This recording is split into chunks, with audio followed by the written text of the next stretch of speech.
Hello, good morning students. My self PL Saini, team botany CLC Sikar. दोस्तों, हमारी बात चल रही थी रेस्पिरेशन की, श्वसन की, और श्वसन में हमें अनोक्सी श्वसन देखना था।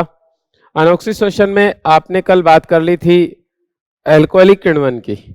आज हम बात करते हैं बाकी की। तो पहला पॉइंट आता है हमारे पास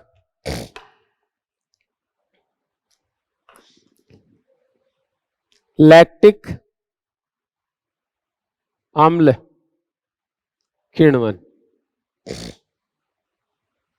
देखिए, लैक्टिक एसिड फर्मेंटेशन में क्या होता है, ये था आपके पास पायरुविक अम्ल। पायरुविक अम्ल का सीधा अपचयन हो जाता है, इसके ऊपर NADH2 का संयोजन होता है और एंजाइम का नाम होता है लैक्टिक डिहाइड्रोजिनेज। इस एंजाइम की उपस्थिति में इसका हाइड्रोजन निकल के इसके साथ जुड़ जाता है और आपके पास निर्माण हो जाता है लैक्टिक अम्ल का, लैक्टिक अम्ल। तो यह है लैक्टिक अम्ल फर्मेंटेशन, जो जीवों में एक सामान्य प्रक्रम है। जीवों में ये एक सामान्यतः होने वाला प्रोसेस रहता है। इस वाले प्रोसेस में आपने एक विशेषता देखी होगी, वो क्या है कि CO2 का उत्पादन नहीं होता। CO2 का उत्पादन नहीं होता, ये बात आपको याद रखनी है। काफी इंपॉर्टेंट क्वेश्चन आता है, ये काफी इंपॉर्टेंट है नीट के पॉइंट ऑफ व्यू से क्वेश्चन आता है इसके ऊपर। देखिए, 3 कार्बन वाला यौगिक है पायरुविक अम्ल, और लैक्टिक अम्ल भी 3 कार्बन वाला है, तो किसी तरीके का कार्बन का लॉस नहीं होता, इसलिए यहाँ पे कार्बन डाइऑक्साइड विमुक्त नहीं होती। हमारी मांसपेशियों में, स्तनधारी मांसपेशियों में, धारियों की मांसपेशियों में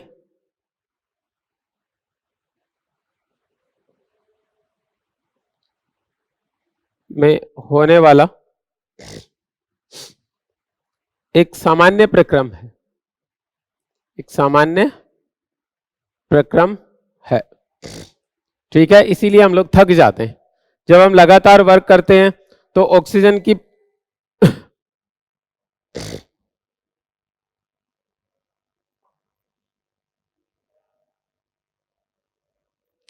की प्रॉपर सप्लाई नहीं होती, और ऑक्सीजन की प्रॉपर सप्लाई न होने के कारण ग्लूकोज का अवायवीय विघटन होता है, और इसके फलस्वरूप क्या बन जाता है, लैक्टिक अम्ल बन जाता है। इससे हमें थकान होती। इसके बाद नेक्स्ट पॉइंट आता है आपका, अगला है लैक्टिक अम्ल किण्वन के बाद एसिटिक अम्ल किण्वन। एसिटिक अम्ल किण्वन में क्या होता है,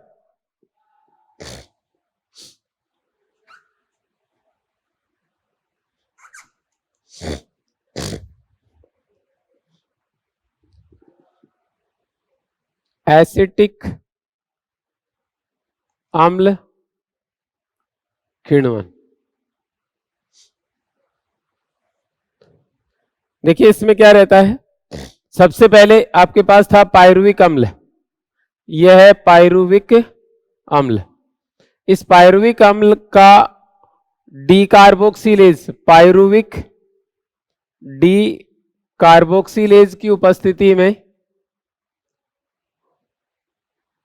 डीकार्बोक्सिलेशन होता है, तो आपके पास बनता है एसिटैल्डिहाइड, एसिटैल्डिहाइड और CO2। CO2 वातावरण में विमुक्त हो जाती है। अब एसिटैल्डिहाइड क्या करता है, इस एसिटैल्डिहाइड पर संयोजन होता है किसका, NADH2 का। एंजाइम का नाम है एल्कोहलिक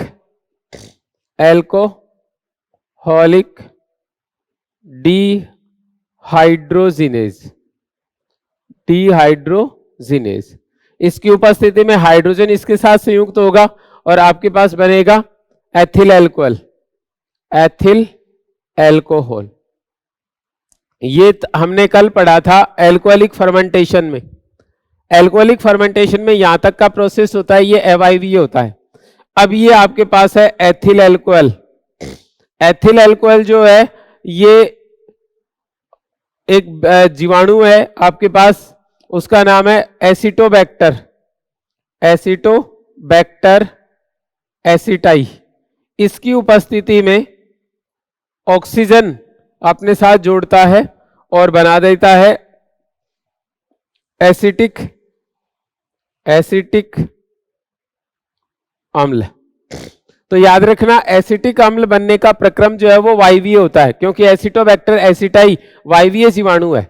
एथिल एल्कोहल तक का प्रोसेस जो होता है वो अवायवीय होता है। एथिल एल्कोहल का वायवीय ऑक्सीकरण होने से क्या बन जाता है? एसिटिक अम्ल बन जाता है। तो एसिटोबैक्टर एसिटाई एक वायवीय जीवाणु है जिसे ऑक्सीजन की आवश्यकता होती है। तो ये हो गया एसिटिक अम्ल निर्माण या किण्वन। दोस्तों ये था हमारा फर्टिलाइजर जो है ना, अनोक्सी श्वसन। अब अनोक्सी और ऑक्सी श्वसन में अंतर किस चीज का है, जरा सा हम उसको डिस्कस कर लेते हैं। तो डिफरेंस बिटवीन ऑक्सी और अनोक्सी रेस्पिरेशन, श्वसन। इधर अपन बात करें ऑक्सी की और इधर अपन बात करें अनोक्सी की। देखिए ऑक्सी श्वसन में, ऑक्सी श्वसन जो होता है ये एक तीव्र प्रक्रम है, तीव्र प्रक्रम है, जबकि ये कैसा है? धीमा प्रोसेस है, धीमा प्रक्रम। दूसरे कई बार मैं आपको बोल भी चुका हूं ये बातें। इसके अंदर लगभग, इसमें क्या होता है? 38 एटीपी प्राप्त होते हैं एक ग्लूकोज के अणु के अपघटन से या ऑक्सीकरण से 38 एटीपी बनते हैं। यहां पर कितने बनते हैं? केवल 2 एटीपी बनते हैं, 2 एटीपी बनते हैं, और ये भी ग्लाइकोलिसिस के दौरान। फिर इसके बाद अगला, इसमें पूर्ण अपघटन होता है, पूर्ण अपघटन होता है, जबकि इसमें कैसा होता है? अपूर्ण होता है। ये लगभग 7% ऊर्जा, मैंने आपको उस दिन भी बताया था, 7% ऊर्जा देता है कुल की। इसके अंतिम उत्पाद जो होते हैं वो कैसे होते हैं? अंतिम उत्पाद कम विषैले होते हैं। इसके कैसे होते हैं? अधिक विषैले होते हैं। एथिल अल्कोहल जो है वो विषैला होता है, अधिक विषैले होते हैं। इसी कारण जीव की आयु काल कम होता है। तो ये मोटे मोटे से 3-4 इसके डिफरेंसेस हैं जो आपको ध्यान रखने। अब अगला पॉइंट आता है हमारा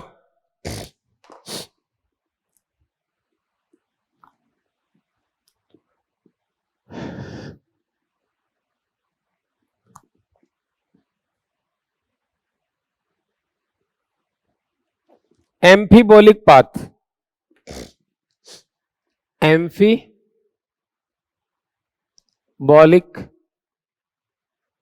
पथ क्या कहता है?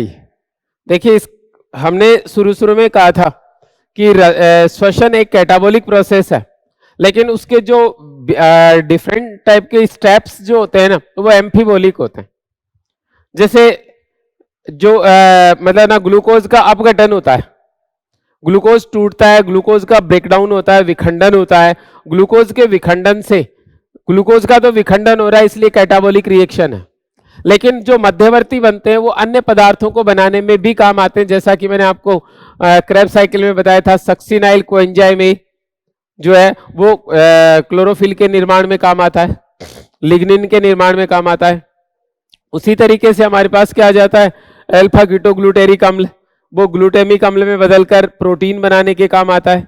तो ये एम्फीबोलिक पाथवे हो गया, ना कि अकेला कैटाबोलिक।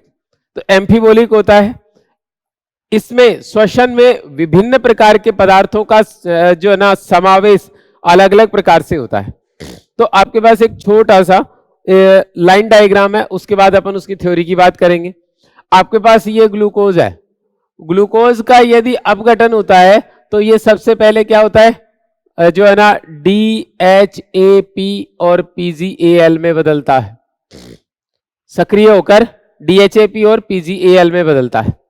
फिर इस DHAP और PgAl का आगे विघटन होता है तो आपके पास बनता है पायरुविक एसिड। ये बन गया pyruvic acid. Pyruvic acid acetyl coenzyme A में बदलता है, और एसिटिल कोएंजाइम ए जो होता है ना, ये कहां चला जाता है, क्रैब चक्र में चला जाता है। ये हो गया आपके पास क्रैब साइकिल। ठीक है, ये तो सामान्य सा पथ है। जब शर्कराएं श्वसन में भाग लेती हैं तो क्रमशः पहले ग्लाइकोलिसिस होता है, फिर एसिटाइलेशन होता है, फिर क्रैब चक्र होता है माइटोकॉन्ड्रिया के अंदर वायवीय श्वसन की हम बात करें तो।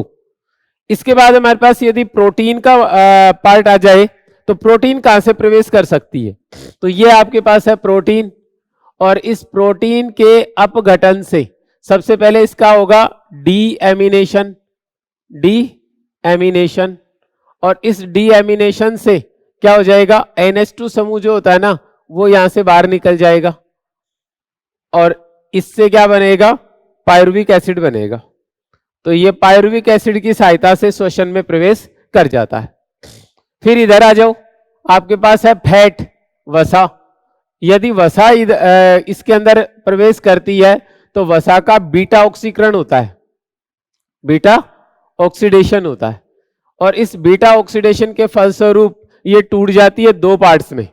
एक तो DHAP में बदलकर किस में चला जाता है, पायरुविक एसिड एसिटिल कोएंजाइम में, और उसके बाद जो है ना क्रैब चक्र में प्रवेश कर जाता है। और दूसरा पार्ट इसका जो है ना, ये किस में बदल जाता है, एसिटिल कोएंजाइम ए में बदल जाता है। ठीक है, तो दो भागों से मिलकर बना होता है, ग्लिसरॉल प्लस किससे, फैटी एसिड से मिलकर बनता है ये। ठीक है, तो ये DHAP और एसिटिल कोएंजाइम ए में कन्वर्ट होकर क्रैब साइकिल में प्रवेश कर जाता है। तो इस तरीके से अलग अलग पदार्थों का समायोजन जो होता है ना श्वसन में, वो कुछ इसी प्रकार से होता है। तो ये था आपके पास एक एम्फीबोलिक पाथवे। थ्योरी की बात हम लोग कर लेते हैं इसमें। इधर फैट के लिए लिखते हैं, वसा के लिए, वसाएं श्वसन में प्रवेश करने से पूर्व, करने से पूर्व बीटा ऑक्सीकरण द्वारा, ऑक्सीकरण द्वारा ग्लिसरॉल, ग्लिसरॉल एवं वसीय अम्लों में टूट जाती हैं, अम्लों में विभक्त हो जाती। ये श्वसन में, ये श्वसन में DHAP या डायरेक्ट फास्फोग्लिसरल्डिहाइड की फॉर्म में से या acetyl coenzyme A, acetyl coenzyme A में बदलकर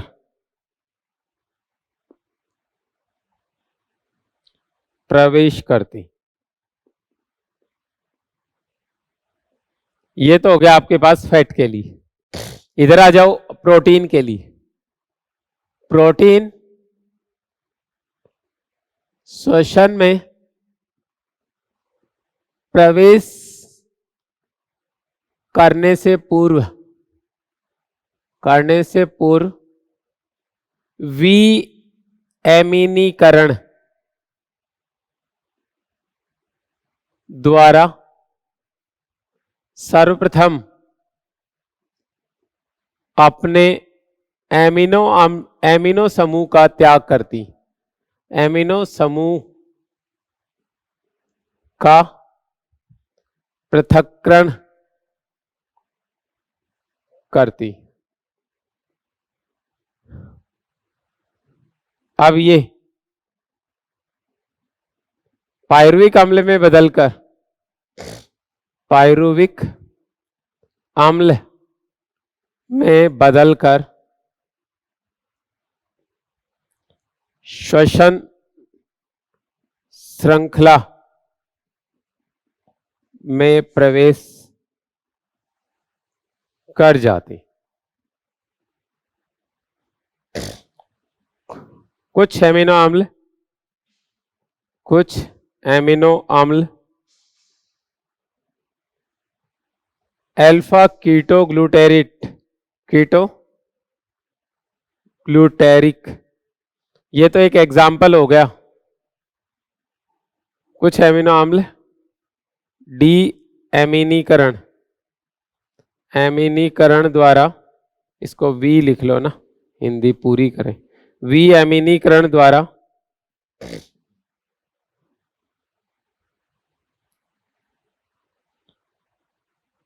क्रैब चक्र के माध्यम से भी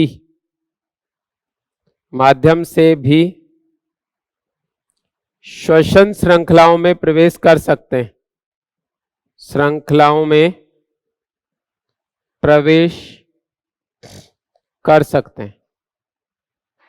भाई आपने अल्फा कीटोग्लूटेरिक अम्ल बनाया था, याद होगा आपको। यदि अल्फा कीटोग्लूटेरिक अम्ल पर एमिनो समूह जोड़ दिया जाए तो ग्लूटामिक अम्ल बन जाता है, जो कि एक एमिनो अम्ल है।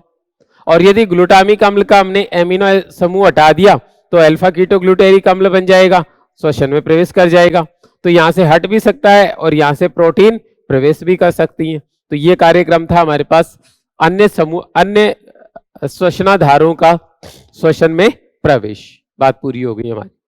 ये वाला पद हमने टोटल डिटेल में पढ़ा हुआ है। ये दो बातें आपको याद रखनी है। सबसे पहले तो उसका एमिनो समूह हटाना पड़ेगा। आप सब जानते होंगे कि ये R C, ये H, ये NH2 और ये COOH है। इसको एमिनो अम्ल कहा जाता है।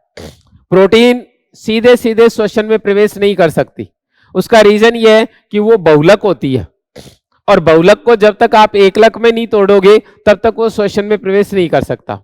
तो सबसे पहले तो प्रोटीन जो है ना, वो क्या करेगी, विखंडित होगी, मतलब उसका जल अपघटन होगा। फिर उसके एमिनो अम्ल जो है ना, वो अपना एमिनो समूह त्यागेगा। फिर ये एमिनो समूह जो है ना, यहां से हटेगा। अब ये संरचना यहां से या कहां से प्रवेश करती है, ये इसके प्रकार पर निर्भर करता है। तो प्रोटीन और वसाएं जब तक विखंडित नहीं होती तब तक श्वसन में सीधे प्रवेश नहीं कर सकती। प्रोटीन सदैव बहुलक होती हैं, इसलिए सदैव पहले उनका जल अपघटन होता है, फिर एमिनो अम्ल का विएमिनीकरण होता है, उसके बाद वो श्वसन में प्रवेश कर पाती है। ठीक है, तो प्रोटीन श्वसन में प्रवेश करने से पूर्व जल अपघटित होती हैं, जल अपघटित होती हैं तथा एमिनो अम्ल विएमिनीकरण द्वारा अपने एमिनो समूह का पृथक्करण करते हैं। ठीक है जी, ये था आपके पास एम्फीबोलिक पाथवे। अब आते हैं हम लोग श्वसन गुणांक में।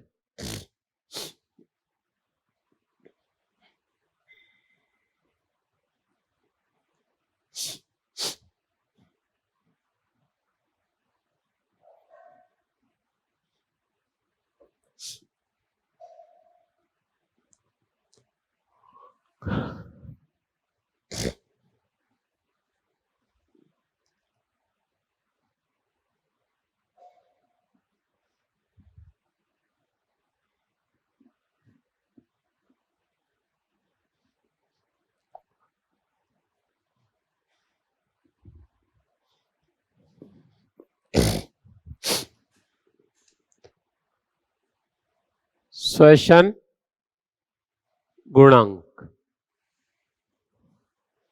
क्या होता है, जरा सा ये देखते हैं। देखिए हम लोग क्या करते हैं, श्वसन के दौरान, मतलब जब वेंटिलेशन होता है हमारी बॉडी में, तो हम सांस को अंदर लेते हैं और उसके बाद हम लोग क्या करते हैं, सांस को बाहर निकालते हैं। जब एयर को अंदर लिया जाता है तो ऑक्सीजन अंदर आती है और बाहर छोड़ा जाता है तो कार्बन डाइऑक्साइड बाहर निकलती है। अब श्वसन के दौरान कितनी ऑक्सीजन का उपयोग हो रहा है और कितनी कार्बन डाइऑक्साइड बाहर निकाली जा रही है, इसके अनुपात को श्वसन गुणांक कहा जाता है। ठीक है, तो श्वसन गुणांक, इसकी परिभाषा क्या दोगे? श्वसन के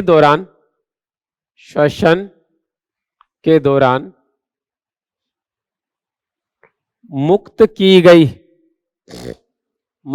गई CO2 तथा उपभोग की गई ऑक्सीजन का अनुपात श्वसन गुणांक कहलाता है। श्वसन गुणांक कहलाता है।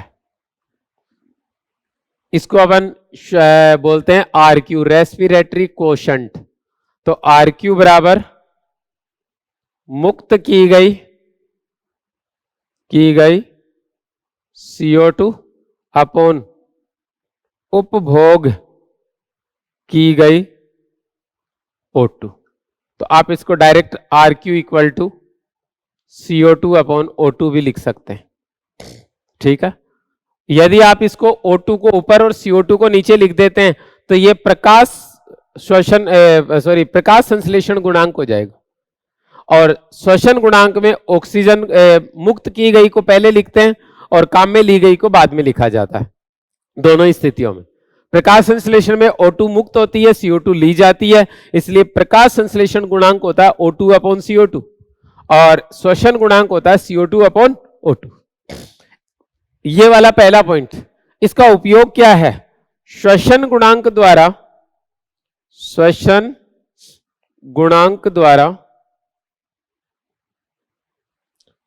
श्वसन में उपयोग में लिए जाने वाले श्वसनाधार का पता लगाया जाता है। ये इसका उपयोग है।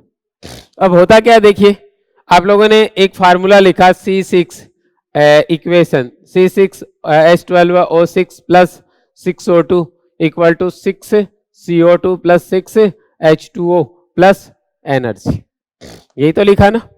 अब आप इसमें देखो O2 के CO2 कितनी है, 6CO2 अपॉन 6O2 आ रही है। 6 को 6 से डिवाइड कर देते हो तो 6 डिवाइडेड बाई 6 इक्वल टू 1।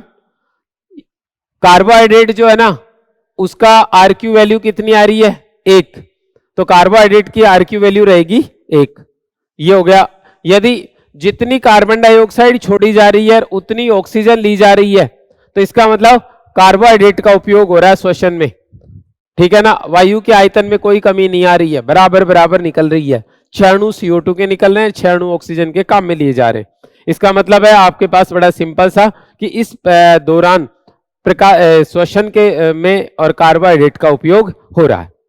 आप जैसे इसके लिए एक श्वसन मापी होता है, थोड़ा सा मैं आपको इसके बारे में बता दूं, हालांकि एनसीईआरटी में नहीं है लेकिन आपको इसके अंडरस्टैंडिंग क्वेश्चंस निकालने होते हैं। तो आपका एक मान लीजिए ये एक परख नली है और इसको एक ऐसे बीकर में हमने रखा हुआ है जिसमें पारा भरा हुआ है, पारा भरा है इसके अंदर, और यहां पर क्या है, कुछ बीज पड़े हैं, अंकुरित बीज, ये अंकुरित बीज पड़े और ये पारा भरा हुआ है। आप इसको 2 घंटे 4 घंटे 6 घंटे कितनी भी देर रखो, इस पारे के पारा जो है ना तो नीचे उतर रहा है ना ऊपर चढ़ रहा है इस परख नली में। इसका मतलब क्या हो रहा है, यहां पर जो ऑक्सीजन है वो जितनी इसने काम में ली है उतनी इन्होंने क्या है, कार्बन डाइऑक्साइड छोड़ भी दी, इसलिए इसके आयतन में कोई परिवर्तन नहीं आया, बराबर रह रहा है। तो इसके आधार पे आप ये कह सकते हो कि यहां पर श्वसन कौन सा हो रहा है, यहां जो श्वसन हो रहा है वो सिंपल सा है, कार्बोहाइड्रेट का श्वसन हो रहा है या ऑक्सीकरण हो रहा है। ठीक है, लेकिन यदि मान लीजिए ये ज्यादा मात्रा में ऑक्सीजन लेता और CO2 कम मात्रा में छोड़ता तो वायु का आयतन कम होता ना, ज्यादा का उपयोग हो रहा है कम निकल रही है तो ये पारा ऊपर चढ़ जाता, और यदि कार्बन डाइऑक्साइड ज्यादा निकलती ऑक्सीजन कम लेता तो ये पारा नीचे आ जाता। इससे हमें पता चलता है कि कौन से पदार्थ का उपयोग हो रहा है, क्योंकि इस परख नली के ऊपर यहाँ स्केल बनी होती है, उस स्केल के आधार पे हम जान सकते हैं इसको कि भाई ऑक्सीजन ज्यादा काम में आ रही है या कार्बन डाइऑक्साइड ज्यादा काम में आ रही है। तो कार्बोहाइड्रेट के लिए श्वसन गुणांक कितना हो गया, आप इसको लिख सकते हैं इस तरीके से,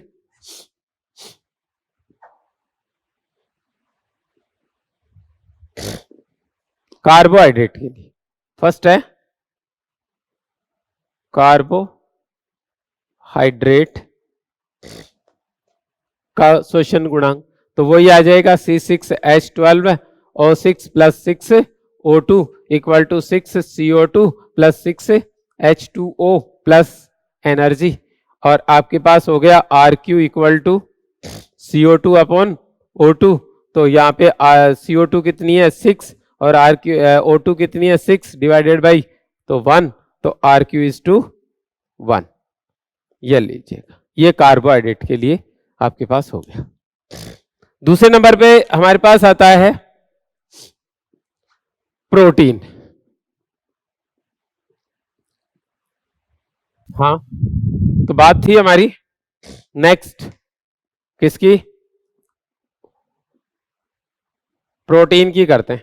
प्रोटीन देखिए, प्रोटीन जो है मैंने आपको पहले भी बताया कि श्वसन में रेयरली उपयोग में आती है, दुर्लभ रूप से, बहुत कम मात्रा में उपयोग में आती है, लेकिन फिर भी कई बार क्या होता है इसका कार्बोहाइड्रेट और वसा के साथ अपघटन हो जाता है। जैसे मोस्टली आप लोग देखेंगे जो लेग्यूम पादप होते हैं ना, दाल कुल के पादप, उनके अंदर क्या होता है, बीजों के अंदर संचित भोजन के रूप में पाई जाती है कौन, मतलब प्रोटीन। तो बीज अंकुरण के दौरान इस प्रोटीन का उपयोग होता है। तो प्रोटीन के लिए इसकी वैल्यू होती है आपके पास 0.9, ठीक है। अब आता है हमारे पास नेक्स्ट आता है फैट। फैट के लिए देखिए हमारे बुक कहती है ट्राइपामेटिन, ट्राइपामेटिन का जो है RQ आपके कोर्स में, वसाओं में आपके पास इसका जो है ना इक्वेशन बनता है 2 कार्बन है 51, हाइड्रोजन है 98, ऑक्सीजन है 6, और इसके लिए आपको लगभग 145 O2 की आवश्यकता होगी जो इसका अपघटन करेंगे।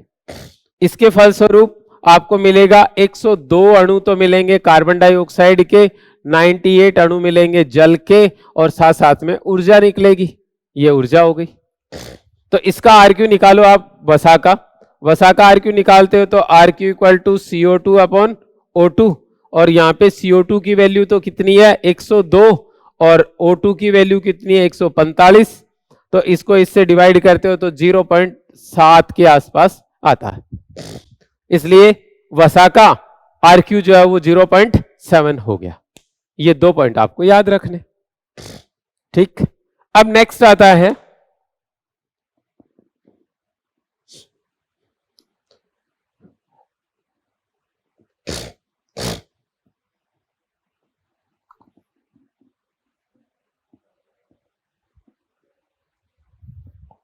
अगला आता है आपके पास कार्बनिक अम्लों का, कार्बनिक अम्लों का RQ, ये सदैव 1 से अधिक होता है, 1 से अधिक होता है, याद रखना आपको, ठीक है। सदैव 1 से अधिक होता है, CO2 ज्यादा निकलती है और ऑक्सीजन कम काम में आती है। इसके बाद नेक्स्ट आता है आपके पास अनोक्सी श्वसन का। अनोक्सी श्वसन में क्या होता है, ऑक्सीजन तो काम में ली नहीं जाती और कार्बन डाइऑक्साइड छोड़ी जाती है, तो 0 का भाग किसी संख्या में देते हैं तो 0 ही आता है, तो 0 हो जाएगा, ठीक है। अब हमारे पास नेक्स्ट पॉइंट आता है दोस्तों, वो है श्वसन गुणांक में ये परिवर्तन होते क्यों हैं, जरा सा इस बात को ध्यान देते हैं, ये इतने परिवर्तन आते क्यों हैं। आप एक चीज देखिएगा, ये आपके पास है C6H12O6, ये तो है कार्बोहाइड्रेट, कार्बोहाइड्रेट, और एक है आपके पास ट्राइपामेटिन C51H98 और O6, ठीक है, ये वाला, ये है ट्राइपामेटिन। इन दोनों में अंतर क्या नजर आ रहा है आपको, ये देखो इसमें कार्बन और ऑक्सीजन की मात्रा बराबर है, तो कार्बोहाइड्रेट्स में मोस्टली क्या होता है, कार्बन और ऑक्सीजन की संख्या लगभग बराबर होती है, इसलिए क्या होता है जितनी कार्बन डाइऑक्साइड निकलेगी उतनी ऑक्सीजन कम आएगी, इसलिए इनका जो है ना, और RQ जनरली 1 होता है। इसमें देखो कितना बड़ा डिफरेंस है, यहां पर तो है 51 और यहां पर है 6, तो यहां पे कार्बन ज्यादा है और ऑक्सीजन कम है, इसलिए इसको ऑक्सीजन ज्यादा चाहिएगी, और जब ऑक्सीजन ज्यादा चाहिए तो मान के चलिएगा कि RQ का मान कम हो जाएगा, तो घट जाएगा, सिंपल सी कहानी। तो ये हो गया हमारे पास इसका मतलब ना, तो आप इसके आधार पे ये कह सकते हैं कि RQ की वैल्यू पदार्थ की खुद की ऑक्सीजन के संदर्भ में जो है ना परिवर्तित होती है। यदि पदार्थ के पास कार्बन के बराबर ऑक्सीजन है तो RQ की वैल्यू 1 आएगी, और यदि पदार्थ में कार्बन की संख्या ज्यादा और ऑक्सीजन की संख्या कम है तो ऑक्सीजन का उपयोग ज्यादा होगा, RQ घट जाएगा। ठीक है, तो आपके पास मोटी मोटी सी बात करें हम लोग तो कार्बोहाइड्रेट का कितना आ रहा है 1, फैट का कितना आ रहा है 0.7, प्रोटीन का कितना आ रहा है आपके पास, ये आ रहा है 0.9, और मिक्स्ड फूड इन तीनों को मिला दिया जाए तो मिक्स्ड फूड का RQ होता है 0.85, ये आता है लगभग, ये मिश्रित भोजन का है। कार्बनिक अम्ल होते हैं तो आपके पास RQ की वैल्यू कितनी आएगी ऑर्गेनिक एसिड्स की, मोर देन 1, 1 से अधिक होगी। ठीक है, अनोक्सी के अंदर 0। ये हमारे पास पॉइंट्स हो गए कुछ।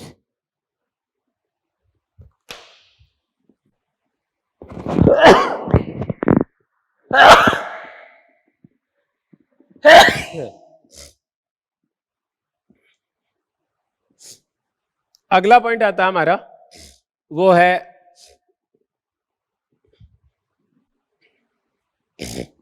नेक्स्ट,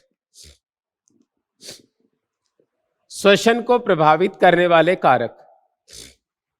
श्वसन को प्रभावित करने वाले कारक कौन कौन से हैं, जरा सा देखते हैं। तो सबसे पहली बात हम करेंगे ताप की। ताप, दोस्तों आपने फोटोसिंथेसिस में, प्रकाश संश्लेषण में एक बात कही थी कि जो है ना ताप एंजाइमी अभिक्रियाओं को प्रभावित करता है। प्रकाश संश्लेषण में अप्रकाशिक अभिक्रिया जो होती है वो किस पे निर्भर करती हैं, मतलब सारी की सारी एंजाइम निर्देशित होती हैं, इसलिए ताप का प्रभाव जो है ना अप्रकाशिक अभिक्रियाओं पे पड़ता है, प्रकाशिक पे नहीं पड़ता। ठीक है, तो आप यहां पर भी हमारे पास क्या आ रहा है, ज्यादातर अभिक्रियाएं जो हैं वो एंजाइम आधारित हैं, इसलिए क्या होता है ताप एंजाइमी सक्रियताओं को प्रभावित करता है, जिसके फलस्वरूप तापमान में परिवर्तन होने पर श्वसन की दर प्रभावित हो जाती है। तो आप इसके लिए कह सकते हैं कि ताप श्वसन एक एंजाइम आधारित प्रक्रम है, अतः प्रक्रम है, अतः ताप श्वसन को सीधा प्रभावित करता है, सीधा प्रभावित करता है। पहला पॉइंट। दूसरा पॉइंट, ताप में वृद्धि के साथ साथ श्वसन की दर में वृद्धि होती है, श्वसन की दर में वृद्धि होती। तीसरा पॉइंट, परंतु यह वृद्धि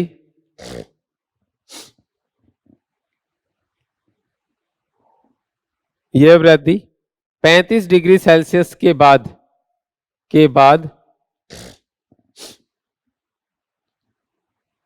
घट जाती तथा लगभग 50 डिग्री सेल्सियस पर एंजाइम विकृत होने से श्वसन रुक जाता है, रुक जाता है। हो गया। देखिए क्या होता है, आप जैसे जैसे ताप बढ़ाओगे श्वसन की दर बढ़ेगी। 0 से यदि हम 35 डिग्री तक चलते हैं तो लगातार श्वसन की दर बढ़ती है। 35 के बाद धीरे धीरे एंजाइमों की सक्रियता घटने लगती है, जिसके फलस्वरूप श्वसन की दर वापस घटना आरंभ हो जाती है और अंततः 50 डिग्री सेल्सियस पर एंजाइम पूर्णतः विकृत होने से एंजाइमी अभिक्रियाएं रुक जाती हैं और उससे क्या होता है, श्वसन की दर भी रुक जाती है। एक बात आपको याद रखनी है यहाँ पे, देखो हम लोग कहते हैं ना तीव्र बहुत तेज बुखार होता है तो 104 या 5 डिग्री फ़ारेनहाइट बुखार हो जाता है, तो उसके बाद में क्या होता है, डेथ के चांसेस बढ़ जाते हैं। उसका रीजन यही होता है, हमारा इंटरनल टेम्परेचर यदि बढ़ा 1 डिग्री भी बढ़ जाता है तो एंजाइमों का विकृतीकरण आरंभ हो जाता है।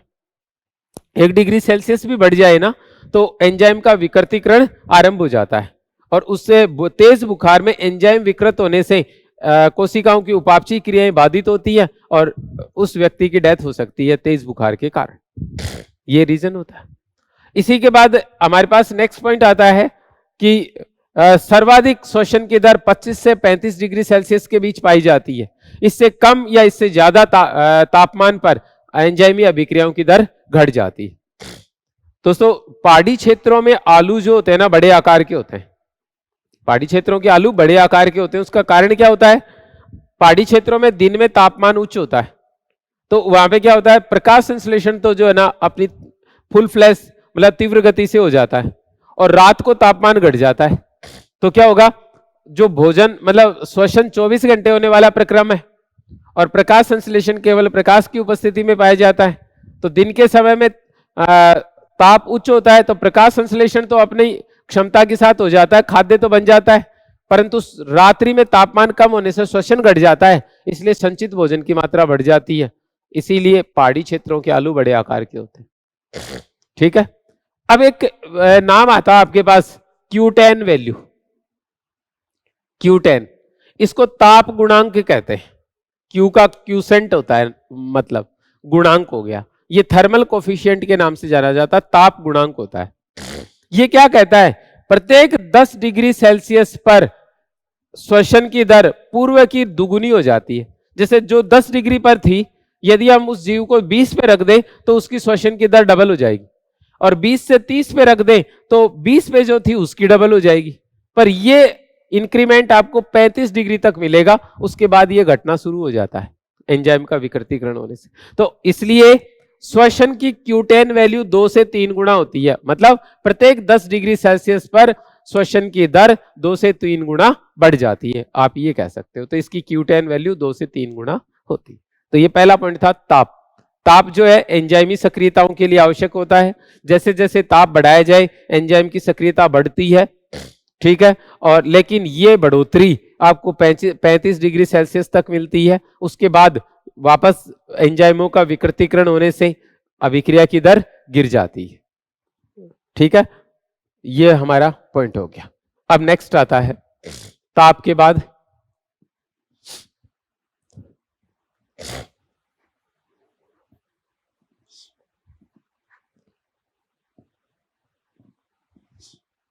जल।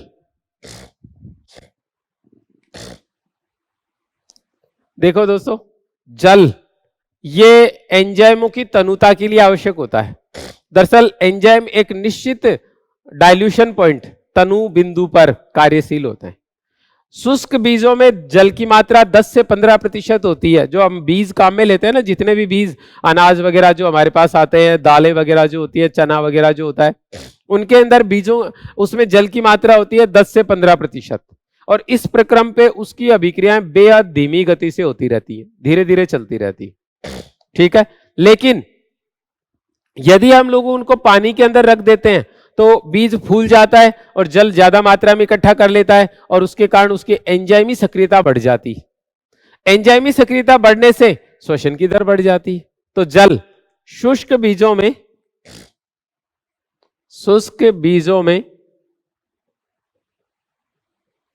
जल की मात्रा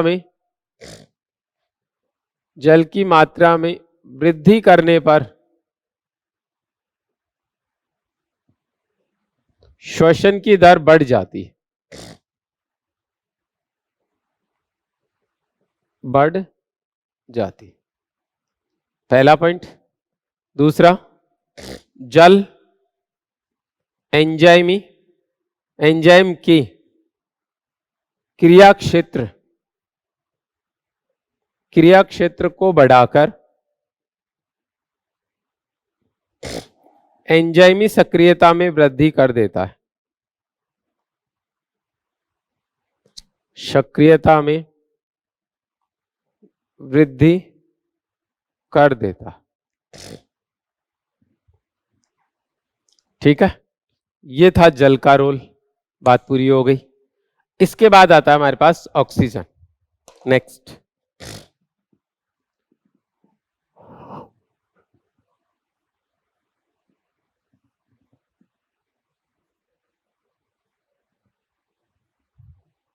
ऑक्सीजन।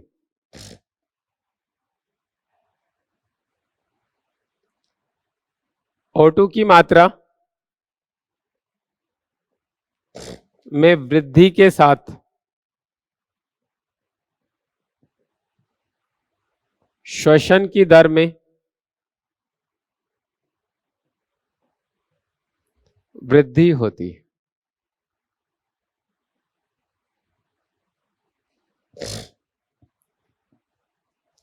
O2 की सांद्रता घटने पर श्वसन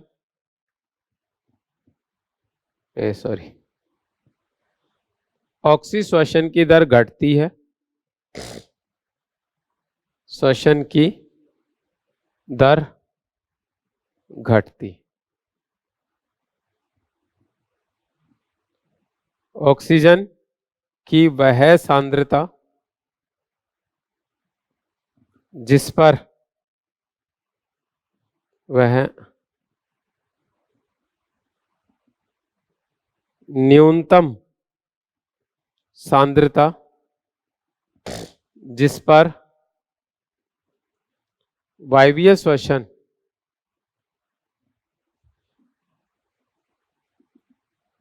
पाया जाता है, विलोपन बिंदु कहलाता है।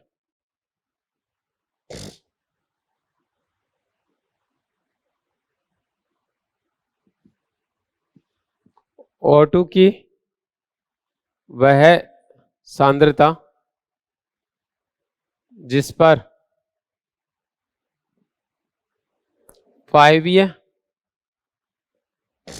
व अवायवीय दोनों प्रकार का श्वसन पाया जाता है,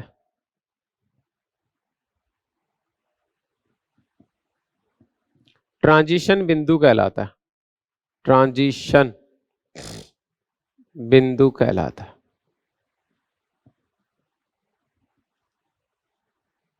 चलिए दोस्तों, बहुत अच्छी बात है। एक यहां पर ध्यान देना, ऑक्सीजन की मात्रा में वृद्धि करने के साथ साथ श्वसन की दर में वृद्धि होती है। परंतु दोस्तों ये बात आपको याद रखनी है कि ये अनंत नहीं हो सकती। जैसे जैसे आप ऑक्सीजन की मात्रा बढ़ाओगे वैसे वैसे एक बार श्वसन की दर बढ़ेगी, लेकिन बाद में उत्तकों का ऑक्सीकरण होने लग जाएगा, और जब उत्तक ही नहीं है तो श्वसन कौन करेगा। तो अति उच्च मात्रा भी जो है वो उत्तकों का ऑक्सीकरण कर देती है, तो कुछ मात्रा तक ये श्वसन की दर बढ़ती है। इसके बाद आता है ऑक्सीजन की सांद्रता घटने पर ऑक्सीश्वसन की सांद्रता घटेगी, लेकिन अनऑक्सीश्वसन की दर तो बढ़ेगी। तो धीरे धीरे हम लोग जैसे जैसे ऑक्सीजन कम करते जाएंगे वैसे वैसे ऑक्सीश्वसन घटने लगेगा और अनऑक्सी जो है वो बढ़ने लगेगा। एक वह न्यूनतम सांद्रता जिस पर वायवीय श्वसन पाया जाता हो, ऑक्सीश्वसन पाया जाता हो, उसको विलोपन बिंदु कहते हैं। बस उस सांद्रता के बाद में जो है ना ऑक्सीश्वसन विलोपित हो जाता है, गायब हो जाता है, इसलिए उसको विलोपन बिंदु के नाम से जाना जाता है। कई बार हम लोग क्या करते हैं, ऑक्सीजन की सांद्रता को अति न्यून कर देते हैं, उसके ऊपर दोनों श्वसन देखे जा सकते हैं, ऑक्सी और अनऑक्सी। ऐसे श्वसन को हम लोग क्या नाम देते हैं, मतलब इस बिंदु को हम लोग नाम देते हैं ट्रांजिशन बिंदु। तो ये हो गया ट्रांजिशन बिंदु। तो दोस्तों ये था हमारे पास ऑक्सीजन की बात। अब नेक्स्ट पॉइंट आता है ऑक्सीजन के बाद कार्बन डाइऑक्साइड।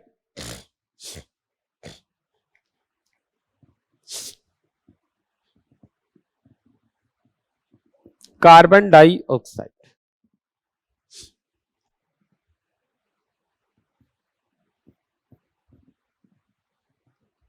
देखिए कार्बन डाइऑक्साइड जो है वो अंतिम उत्पाद है CO2, तो क्या लिखोगे, यह श्वसन का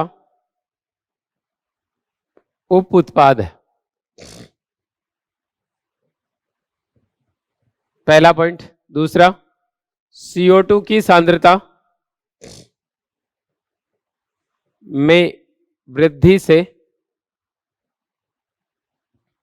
ऑक्सीश्वसन की दर घटती है,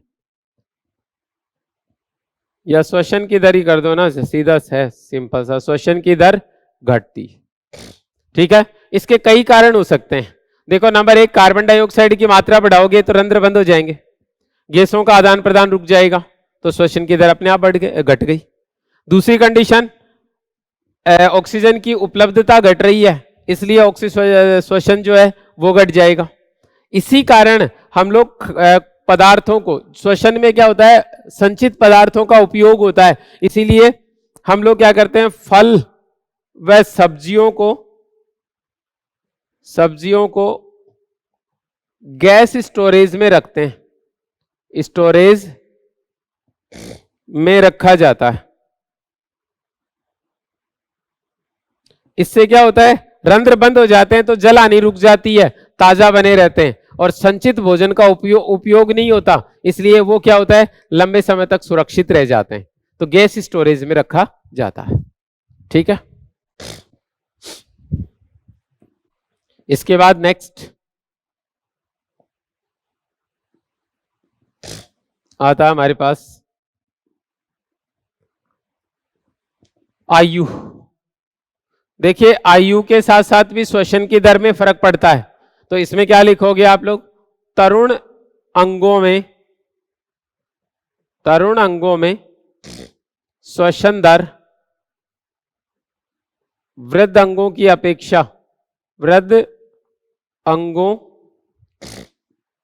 अपेक्षा उच्च होती है।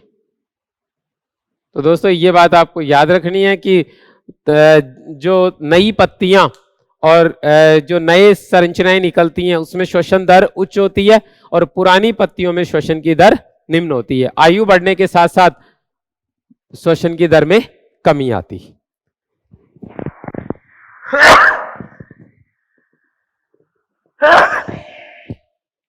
इसके बाद एक आता है लवणीय श्वसन।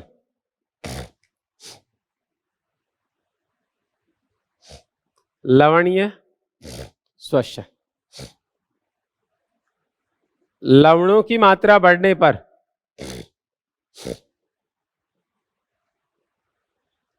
पर श्वसन की दर बढ़ जाती। ठीक है, लवणों की उपस्थिति में श्वसन की दर बढ़ जाती। इसी के साथ एक चीज और याद रखना, घाव लगने पर भी श्वसन की दर बढ़ जाती। इसको अपन घावीय श्वसन कहते हैं। घाव बना दोगे तो उसकी कोशिकाओं में श्वसन की दर बढ़ जाती। ठीक है, इसके बाद नेक्स्ट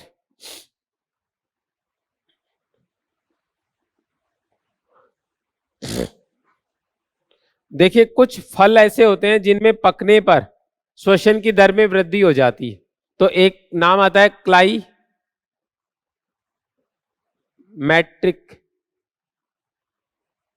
श्वसन। इसका मतलब क्या होता है, कुछ फलों में पकने पर श्वसन की दर में वृद्धि हो जाती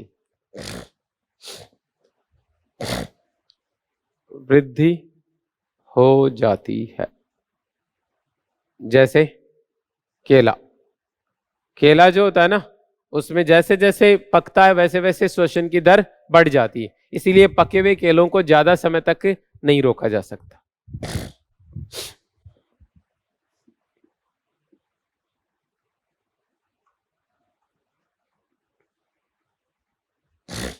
ये थे इसको प्रभावित करने वाले कारक।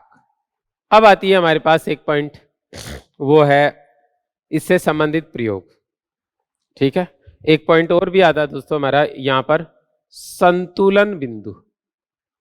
ये दोनों जगह पढ़ा जा सकता है, श्वसन में भी पढ़ सकते हो आप लोग इसको, और आप इसको जो है ना फोटोसिंथेसिस में भी पढ़ सकते हो, प्रकाश संश्लेषण में भी पढ़ सकते हो। वैसे प्रकाश संश्लेषण में इसको पढ़ा जाता है। देखिए जैसे जैसे प्रकाश की तीव्रता बढ़ती है, श्वसन प्रकाश संश्लेषण की दर बढ़ती है। आपने पढ़ा था ना प्रकाश संश्लेषण, और श्वसन की दर जो होती है वो सतत रूप से चलती रहती है। तो संतुलन बिंदु, इसमें क्या लिख सकते हो, वह प्रकाश तीव्रता जिस पर प्रकाश संश्लेषण व श्वसन की दर बराबर श्वसन की दर समान होती है, संतुलन बिंदु कहलाता है। संतुलन बिंदु कहलाता है तथा प्रकाश की यह तीव्रता संतुलन प्रकाश तीव्रता कहलाती।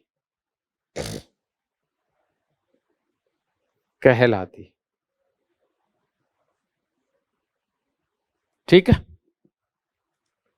देखो क्या होता है, दिन के समय में प्रकाश संश्लेषण होता है, श्वसन भी होता है। रात्रि में केवल श्वसन होता है, प्रकाश संश्लेषण नहीं होता। तो इस स्थिति में क्या होता है, दिन के समय में जैसे ही सूरज निकलता है, श्वसन तो हो ही रहा था, प्रकाश संश्लेषण आरंभ होता है। धीरे धीरे प्रकाश संश्लेषण की दर बढ़ती है, और एक बिंदु ऐसा आता है जिसपे प्रकाश संश्लेषण और श्वसन दोनों बराबर हो जाते हैं। इस बिंदु को हमने संतुलन बिंदु नाम दिया, और इस प्रकाश तीव्रता को संतुलन प्रकाश तीव्रता नाम दे दिया। ठीक है, अब देखो इसमें क्या होता है, प्रकाश संश्लेषण के अंदर आपके पास निकलेगी ऑक्सीजन, ठीक है, और श्वसन के अंदर क्या निकलेगी, कार्बन डाइऑक्साइड। तो ये कार्बन डाइऑक्साइड इधर चली जाएगी, ये O2 इधर आ जाएगी, तो इसको बाहर से ऑक्सीजन और कार्बन डाइऑक्साइड दोनों को ही लेना देना नहीं पड़ेगा। तो इस बिंदु पर अगला पॉइंट है हमारे पास, इस बिंदु पर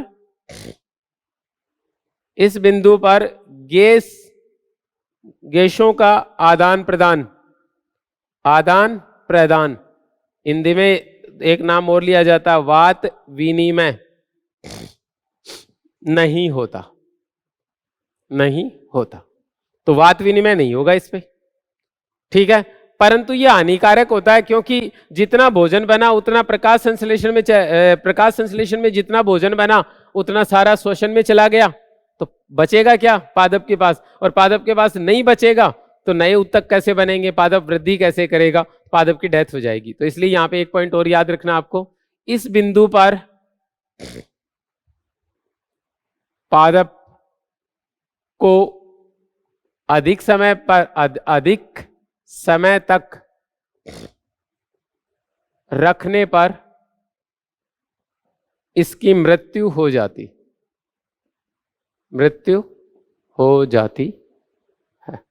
ये एक छोटा सा पॉइंट आपको और याद रखना, लंबे समय तक नहीं रखा जा सकता, पादप को बहुत ज्यादा हानि हो जाएगी। इसके बाद अगला पॉइंट आता हमारा,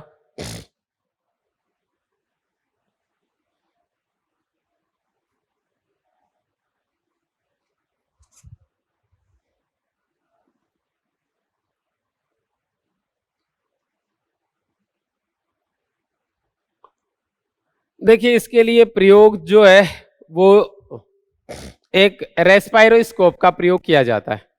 दरअसल रेस्पायरोस्कोप एक ऐसा कांच का बर्तन होता है इस तरीके का,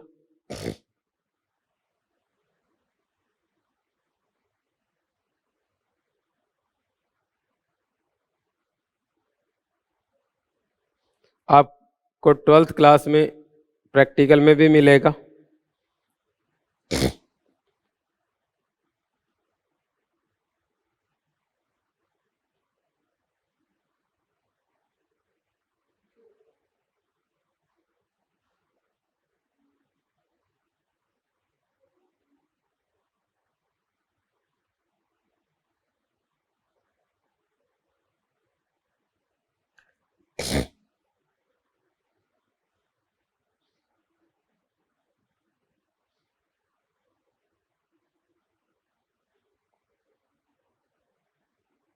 इस पे एक रबर की नलिका लगी रहती है ऐसे, इस तरीके से हम लोग यू शेप में एक रबर की नलिका लगा देते हैं इसके साथ में ऐसे, इस तरीके से। और यहाँ इसको एक स्टैंड पे कस देते हैं, ये वाला एक स्टैंड हो गया ऐसे, इस स्टैंड पे कस दिया जाता है इसको, क्लैंप लगा देते हैं इसके साथ में ऐसे। अब दोस्तों क्या होता है, एक क्लैंप इधर इस पाइप के साथ भी लगा रहता है ताकि ये ऊपर रह सके, नहीं तो ये पैक कैसे रहेगा। ठीक है, इसमें हम लोगों ने क्या कर दिया, जिस पदार्थ का RQ ज्ञात करना है उसको रख देते हैं, जैसे बीज, फल या पंखुड़ियां, इसको रख देते हैं। और ये स्टॉपर होता है, इसको बिल्कुल वैसलीन लगा के पैक कर देते हैं। इसके ऊपर यहाँ पर क्या होता है, ऐसे स्केल होती है ऐसे, और इसमें पानी भर देते हैं। जैसे मान लो आपने यहाँ तक पानी भर दिया, ये लो, ये पानी भर दिया इसमें, इस पाइप में भी पानी भरा रहता है ताकि हवा इसमें प्रवेश ना कर सके। अब आप ये देखिएगा कि ये यहाँ पर जो भी पदार्थ पड़ा था वो इस एरिया की ऑक्सीजन को काम में लेगा श्वसन में, और कार्बन डाइऑक्साइड छोड़ेगा। यदि इसके तल में कोई परिवर्तन नहीं आता है, इसका मतलब है RQ की वैल्यू कितनी है, 1। यदि ये तल ऊपर चढ़ गया, इसका मतलब इसने ऑक्सीजन तो ज्यादा ली, कार्बन डाइऑक्साइड कम छोड़ी, तो RQ की वैल्यू कितनी होगी, RQ इज लेस देन 1, 1 से कम हो गया, इसलिए ऊपर चढ़ा है। और यदि ये नीचे उतर जाए तो इसका मतलब है RQ की वैल्यू जो है वो मोर देन 1 है, ऑक्सीजन ज्यादा कम काम में ले रहा है और कार्बन डाइऑक्साइड ज्यादा छोड़ रहा है। बस एक एक्सपेरिमेंट है जो आपको हल्का सा याद रखना है। तो इतना सा कार्यक्रम था हमारे पास श्वसन का। तो ये बात हमारी यहाँ कर दोस्तों श्वसन से संबंधित पूरी हो जाती है। ठीक है, अब हम मिलेंगे कल आपके साथ, किसके साथ, ग्रोथ के साथ, पादप वृद्धि के साथ। तो ये श्वसन था हमारा, पूरा हो गया। आप इसके डाउट्स निकालें, उनको डिस्कस करेंगे। इससे संबंधित एक क्वेश्चन दिमाग में आता है, और क्वेश्चन क्या कहता है कि एक पदार्थ को रेस्पायरोस्कोप में रखने पर, मतलब मैं लिख देता हूं, एक पादप उत्तक को रेस्पायरोस्कोप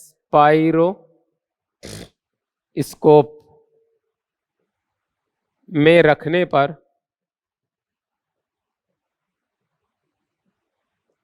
जल का तल ऊपर चढ़ जाता है, तो इस उत्तक में श्वसनाधार है। पहला लिखता है आपको कार्बोहाइड्रेट, दूसरा लिखता है कार्बनिक अम्ल, तीसरा लिखता है वसा, चौथा लिखता है सभी। आंसर वसा। क्यों, ऊपर चढ़ गया, मतलब ऑक्सीजन ज्यादा काम में ले ली, कार्बन डाइऑक्साइड कम छोड़ी है, तो क्या कंडीशन आ जाएगी, वायु का आयतन घटा तो गैस ऊपर, मतलब सॉरी जल का तल ऊपर उठ गया। सिंपल सीधा। तो दोस्तों मिलते हैं कल आपके पास, आपके साथ प्लांट ग्रोथ के साथ। Have a nice day, thank you.